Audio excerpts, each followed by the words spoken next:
السلام علیکم ناظرین آج ہم لے کر آئے ہیں اپنے ایک چھوٹے موضوع پر ویڈیو آپ کے لیے۔ اس کا موضوع کیا ہے؟ محفل میلاد کیا ہے، محفل میلاد کیوں مناتے ہیں، محفل میلاد پر کیا کرنا چاہیے، محفل میلاد منانا جائز ہے یا ناجائز ہے، محفل میلاد کیوں مناتے ہیں، اس کے ثبوت کیا ہیں، یہ منانا چاہیے یا نہیں منانا چاہیے۔ آج ہم شروع کر رہے ہیں اپنی ویڈیو کا آغاز۔ جڑے رہیے میرے ساتھ، میرے چینل پر نئے ہیں تو سبسکرائب کریں، لائک کریں، شیئر کریں، کمنٹ کریں اور بیل کے آئیکن کو بھی پریس کریں تاکہ آپ کو ویڈیو سب سے پہلے مل سکے محفل میلاد مصطفیٰ کے سلسلے میں۔ تو چلیے شروع کرتے ہیں اپنے موضوع کا آغاز، جڑے رہیں میرے ساتھ۔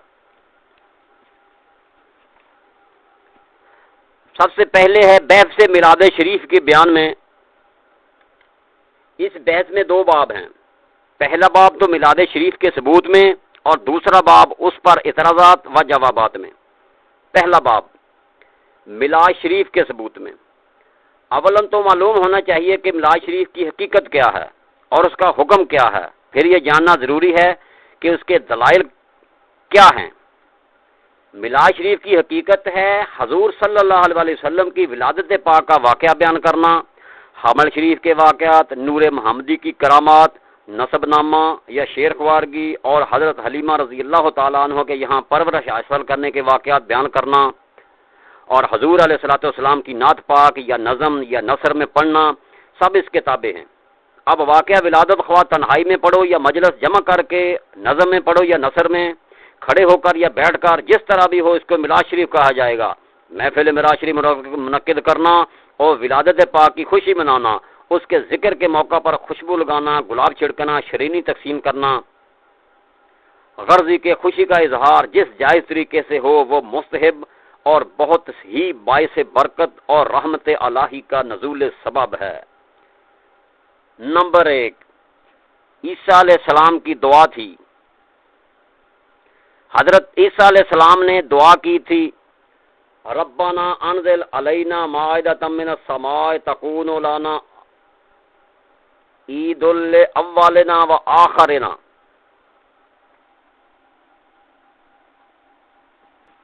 حضرت عیسیٰ علیہ السلام نے دعا کی تھی، ربنا انزل علینا مائدۃ من السماء تکون لنا عید لاولنا و آخرنا۔ معلوم ہوا کہ مائدہ آنے کے دن کو حضرت مسیح عیسیٰ علیہ السلام نے عید کا دن بنایا۔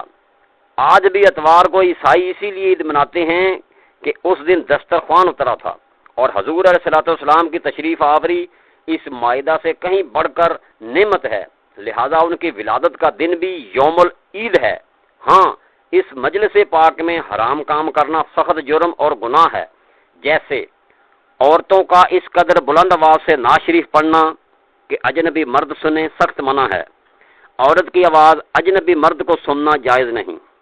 اگر کوئی مرد نماز کی حالت میں کسی کو سامنے نکلنے سے روکے تو آواز سے سبحان اللہ کہہ دے، یعنی جیسے کہ نماز پڑھ رہا ہو اور کوئی شخص آگے سے گزرے، اس کو آواز سے یہ نہ کہے کہ وہ پیچھے ہٹ جا، نہیں، ایسا کہے سبحان اللہ، وہ بندہ سمجھ جائے کہ یہ نماز پڑھ رہا ہے۔ لیکن اگر عورت کسی کو روکے تو سبحان اللہ نہ کہے بلکہ بائیں ہاتھ کی پشت پر دائیں ہاتھ مارے، جس سے معلوم ہو کہ عورت نماز میں ضرورت کے وقت بھی کسی کو اپنی آواز نہ سنائے۔ اسی طرح میلاد شریف میں باجے کے ساتھ نعت خوانی کرنا بہت ہی گناہ ہے کہ باجا کھیل کود اور لغویات میں سے ہے، ویسے ہی باجا سے کھیلنا حرام ہے، اور خاص نعت خوانی جو کہ عبادت ہے اس کو باجے پر استعمال کرنا اور بھی جرم ہے۔ اگر کسی جگہ میلاد شریف میں یہ خرابیاں پیدا کر دی گئی ہوں تو ان خرابیوں کو دور کیا جائے، لیکن اصل میلاد شریف کو بند نہ کیا جائے۔ اگر عورت بلند آواز سے قرآن کی تلاوت کرے یا لوگ قرآن کریم باجے سے پڑھنے لگیں تو ان بےہودگیوں کو مٹا دو، قرآن پڑھنا نہ روکو، کیونکہ یہ عبادت ہے۔ میلاد شریف قرآن و احادیث و اقوال علماء اور ملائکہ اور پیغمبروں کے فعل سے ثابت ہے۔ قرآن کریم میں ارشاد ہوا، نمبر 1، رب تعالیٰ فرماتا ہے وَاذْكُرُوا نِعْمَتَ اللَّهِ عَلَيْكُمْ، اور حضور کی تشریف آوری اللہ کی بڑی نعمت ہے۔ میلاد پاک میں اسی کا ذکر ہے، لہٰذا محفل میلاد کرنا اس آیت پر عمل ہے۔ نمبر 2، وَأَمَّا بِنِعْمَتِ رَبِّكَ فَحَدِّثْ، سورۃ الضحیٰ نمبر 11۔ اپنے رب کی نعمتوں کا خوب چرچا کرو، اور حضور علیہ الصلوۃ والسلام کی دنیا میں تشریف آوری تمام نعمتوں سے بڑھ کر نعمت ہے کہ رب تعالیٰ نے اس پر احسان جتایا ہے، اور اس کا چرچا کرنا اسی آیت پر عمل ہے۔ آج کسی کے فرزند پیدا ہو تو ہر سال تاریخ پیدائش پر سالگرہ کا جشن کرتا ہے، کسی کو سلطنت ملے تو ہر سال اس تاریخ پر جشن جلوس مناتا ہے۔ تو جس تاریخ کو دنیا میں سب سے بڑی نعمت آئی اس پر خوشی منانا کیوں منع ہوگا؟ خود قرآن کریم نے حضور علیہ الصلوۃ والسلام کا میلاد جگہ جگہ ارشاد فرمایا ہے، لقد جاءکم رسول، اے مسلمانوں تمہارے پاس عظمت والے رسول لے آئے۔ اس میں تو ولادت کا ذکر ہوا، پھر فرمایا من انفسکم، حضور علیہ الصلوۃ والسلام کا نسب نامہ بیان ہوا کہ وہ تم میں سے یا تمہاری بہترین جماعت میں سے ہے۔ حریص علیکم سے آخر تک حضور علیہ الصلوۃ والسلام کی نعت بیان ہوئی۔ آج میلاد شریف میں یہی 3 باتیں بیان ہوئی ہیں۔ نمبر 3، لقد من اللہ علی المؤمنین اذ بعث فیہم رسولا، سورۃ آل عمران آیت نمبر 164۔ اللہ نے مسلمانوں پر بڑا ہی احسان کیا کہ ان میں اپنے رسول علیہ السلام کو بھیج دیا۔ رب العالمین هو الذی ارسل رسولہ بالہدی ودین الحق، رب العالمین وہ قدرت والا ہے جس نے اپنے پیغمبر علیہ السلام کو ہدایت اور سچے دین کے ساتھ بھیجا۔ غرضی کے بہت سی آیات ہیں جن میں حضور علیہ الصلوۃ والسلام کی ولادت پاک کا ذکر فرمایا گیا۔ معلوم ہوا کہ میلاد کا ذکر سنت الہیہ ہے۔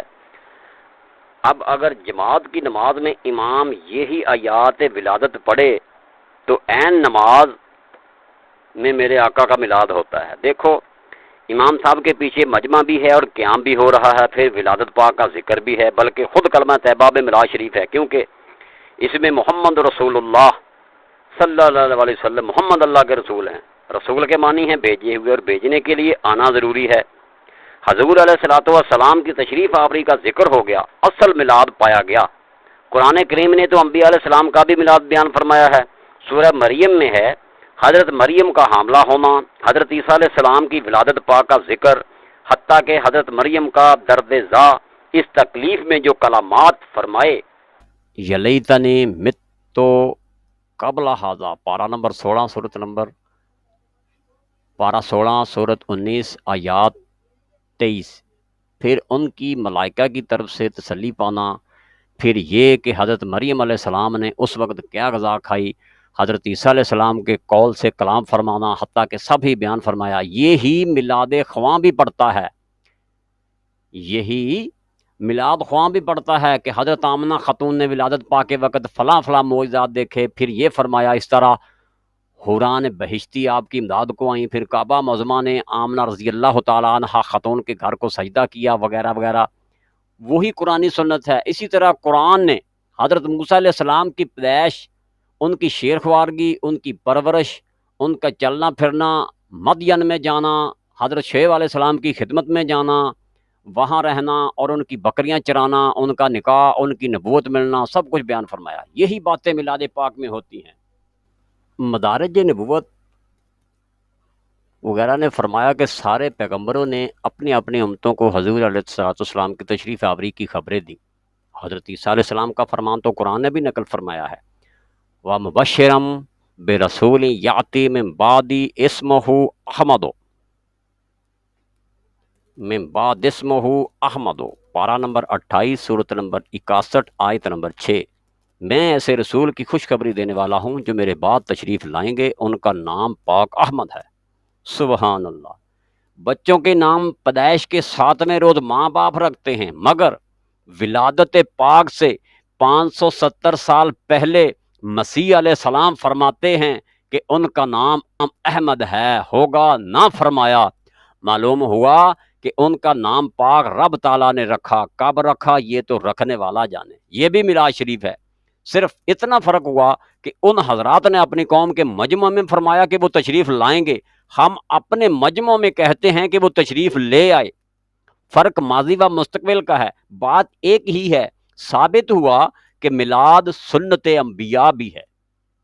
رب تعالیٰ فرماتا ہے کل بفضل اللہ و برحمتہ، کل بفضل اللہ و برحمتہ فذالک فلیفرحوا، پارہ نمبر 11 سورۃ نمبر 10 آیات نمبر 58 یعنی 58، یعنی اللہ کے فضل و رحمت پر، اللہ کے فضل و رحمت پر خوب خوشیاں مناؤ۔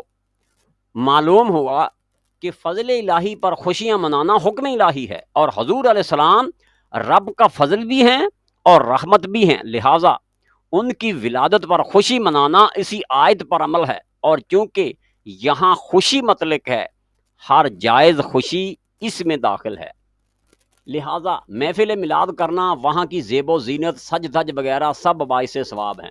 نمبر 4، مواہب لدنیا و مدارج نبوت وغیرہ میں ذکر ولادت میں ہے کہ شب ولادت میں ملائکہ نے آمنہ خاتون رضی اللہ تعالیٰ عنہا کے دروازے پر کھڑے ہو کر صلاۃ و سلام عرض کیا، ہاں ازلی راندہ ہوا شیطان رنج و غم میں بھاگا بھاگا پھرا، بھاگا بھاگا پھرنا شیطان کا فعل ہے، اب لوگوں کو اختیار ہے کہ چاہے تو میلاد پاک کے ذکر کر کے وقت ملائکہ کے کام پر عمل کرے یا پھر شیطان کے۔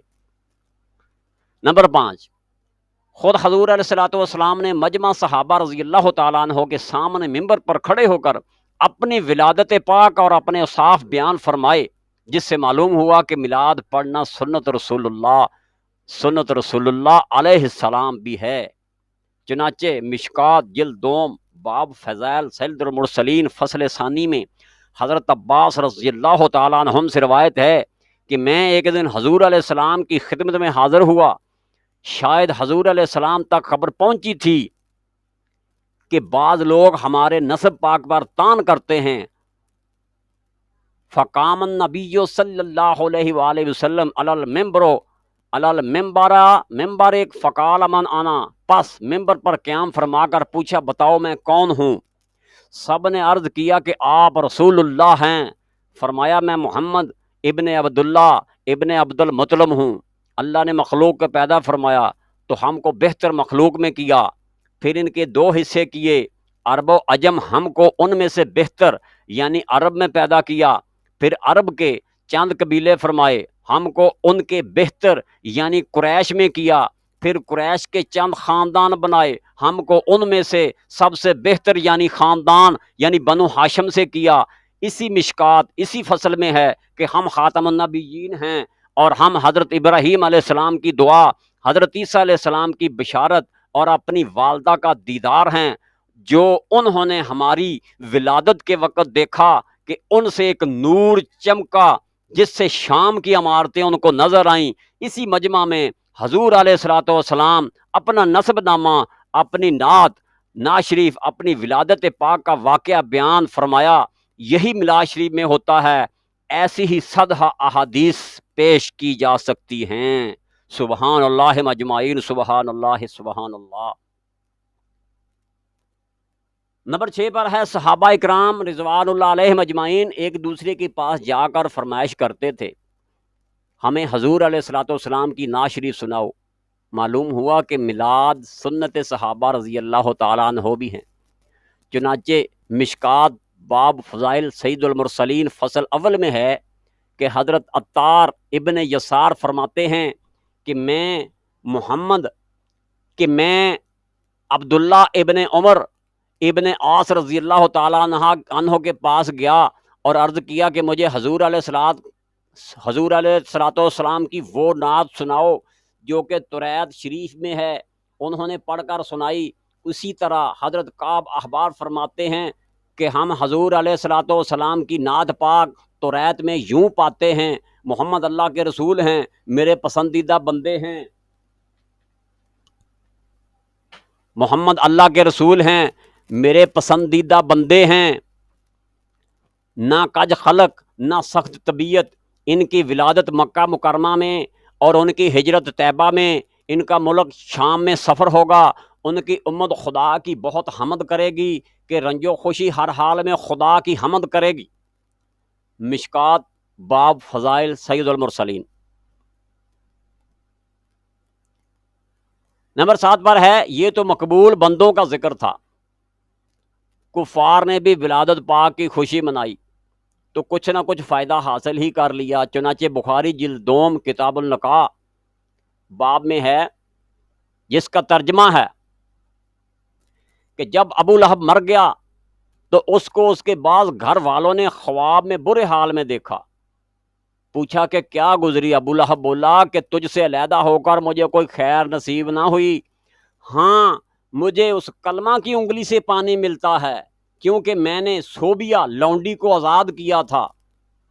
بات یہ تھی کہ ابو لہب حضرت عبداللہ کا بھائی تھا، اس کی لونڈی صوبیہ نے آ کر اس کو خبر دی کہ آج تیرے بھائی عبداللہ کے گھر فرزند محمد رسول اللہ پیدا ہوئے۔ اس نے خوشی میں اس لونڈی کو انگلی کے اشارے سے کہا کہ جا تو آزاد ہے۔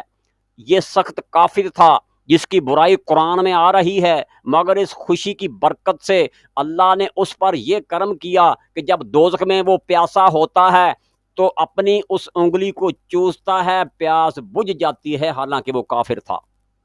ہم تو مومن ہیں، وہ دشمن تھا، ہم ان کے بندے بے دام۔ اس نے بھتیجے کے پیدا ہونے کی خوشی کی تھی، نہ کہ رسول اللہ کی۔ ہم رسول اللہ کی ولادت کی خوشی کرتے ہیں صلی اللہ علیہ وآلہ وسلم، تو وہ کریم ہیں، ہم ان کے بھکاری، وہ کیا کچھ نہ دیں گے۔ سبحان اللہ سبحان۔ مدارج نبوت جلد دوم حضور علیہ الصلوۃ والسلام کی رضاعت کے وصل میں اسی ابو لہب کے واقعہ کو بیان فرما کر فرماتے ہیں، جن کا ترجمہ ہے، اسی واقعہ میں مولود والوں کی بڑی دلیل ہے جو حضور علیہ الصلوۃ والسلام کی شب ولادت میں خوشیاں مناتے اور مال خرچ کرتے ہیں۔ یعنی ابو لہب جو کافر تھا، جب حضور کی ولادت کی خوشی اور لونڈی کو دودھ پلانے کی وجہ سے انعام دیا گیا، تو اس مسلمان کا کیا ہوگا جو محبت خوشی سے بھرا ہوا ہے اور مال خرچ کرتا ہے، لیکن چاہیے کہ محفل میلاد شریف عوام کی بدعتوں یعنی گانے اور حرام باجوں وغیرہ سے خالی ہو۔ نمبر 8 پر ہے، ہر زمانہ اور ہر جگہ میں علماء و اولیاء مشائخ عامۃ المسلمین اس میلاد شریف کو مستحب جان کر کرتے ہیں، کرتے رہے اور کرتے ہیں۔ حرمین شریف میں بھی نہایت اہتمام سے مجلس پاک منعقد کی جاتی ہے۔ جس ملک میں بھی جاؤ مسلمانوں میں یہ عمل پاؤ گے۔ اولیاء اللہ اور علماء امت نے اس کے بڑے بڑے فائدے اور برکات بیان فرمائی ہیں۔ ہم حدیث نقل کر چکے ہیں کہ جس کام کو مسلمان اچھا جانے وہ اللہ کے نزدیک بھی اچھا ہے۔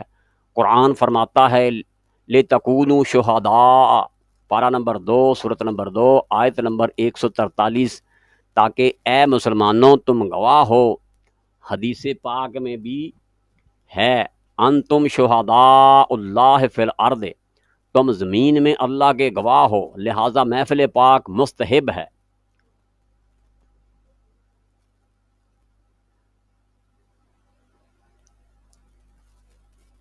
آخری مجمع الحبار صفحہ نمبر 550 میں ہے کہ شیخ محمد ظاہر محدث ربیع الاول کے متعلق فرماتے ہیں فَإِنَّهُ شَهْرٌ أَمْرُنَا بِإِظْهَارِ الْحَبُورِ فِيهِ كُلَّ عام۔ معلوم ہوا کہ ربیع الاول میں ہر سال خوشی منانے کا حکم ہے۔ تفسیر روح البیان پارہ نمبر 26 سورۃ فتح زیر آیت محمد رسول اللہ ہے۔ میلاد شریف کرنا حضور علیہ الصلوۃ والسلام کی تعظیم ہے، جبکہ وہ بری باتوں سے خالی ہو۔ امام سیوطی فرماتے ہیں کہ ہم کو حضور علیہ الصلوۃ والسلام کی ولادت پر شکر کا اظہار کرنا مستحب ہے۔ پھر فرماتے ہیں، یہ عربی کا متن ہے، میں اس کا ترجمہ آپ کو سناتا ہوں۔ ابن حجر حتمی نے فرمایا کہ بدعت حسنہ کے مستحب ہونے پر سب کا اتفاق ہے، اور میلاد شریف کرنا اور اس میں لوگوں کا جمع ہونا بھی اسی طرح بدعت حسنہ ہے۔ امام سخاوی نے فرمایا کہ میلاد شریف تینوں زمانوں میں کسی نے نہ کیا، میلاد شریف تینوں زمانوں میں کسی نے نہ کیا، بعد ایجاد ہوا، پھر ہر طرف کے اور ہر شہر کے مسلمان ہمیشہ مولود شریف کرتے رہے اور کرتے ہیں، اور طرح طرح کے صدقہ و خیرات کرتے ہیں، اور حضور علیہ الصلوۃ والسلام کے میلاد پڑھنے کا بڑا اہتمام کرتے ہیں۔ اس مجلس پاک کی برکتوں سے ان پر اللہ کا بڑا ہی فضل ہوتا ہے۔ امام ابن جوزی فرماتے ہیں کہ میلاد شریف کی تاثیر یہ ہے کہ سال بھر اس کی برکت سے امن رہتا ہے، اور اس میں مرادیں پوری ہونے کی خوشخبری ہے۔ جس بادشاہ نے پہلے اس کو ایجاد کیا وہ شاہ اربل ہے، اور ابن دہیہ نے اس کے لیے میلاد شریف کی ایک کتاب لکھی جس پر بادشاہ نے اس کو 1000 اشرفیاں نظر کیں، اور حافظ ابن حجر اور حافظ سیوطی نے اس کی اصل سنت ثابت کی اور انکار کیا ہے، جو اس کو بدعت سیاہ کہہ کر منع کرتے ہیں۔ ملا علی قاری مورد الراوی نے دیباچے کے متصل فرماتے ہیں، ان عبارات سے 3 باتیں معلوم ہوئیں۔ ایک یہ کہ مشرق و مغرب کے مسلمان اس کو اچھا جان کر کرتے ہیں، دوسرے یہ کہ بڑے بڑے علماء، فقہا، محدثین، مفسرین، مصوفیہ نے اس کو اچھا جانا، جیسے امام سیوطی، علامہ ابن حبر حتمی، امام سخاوی، امام جوزی، ابن جوزی، حافظ ابن حجر وغیرہ۔ ہم تیسرے یہ کہ میلاد پاک کی برکت سے سال بھر تک گھر میں امن، مراد پوری ہونا، مقاصد پر آنا حاصل ہوتا ہے۔ نمبر 9،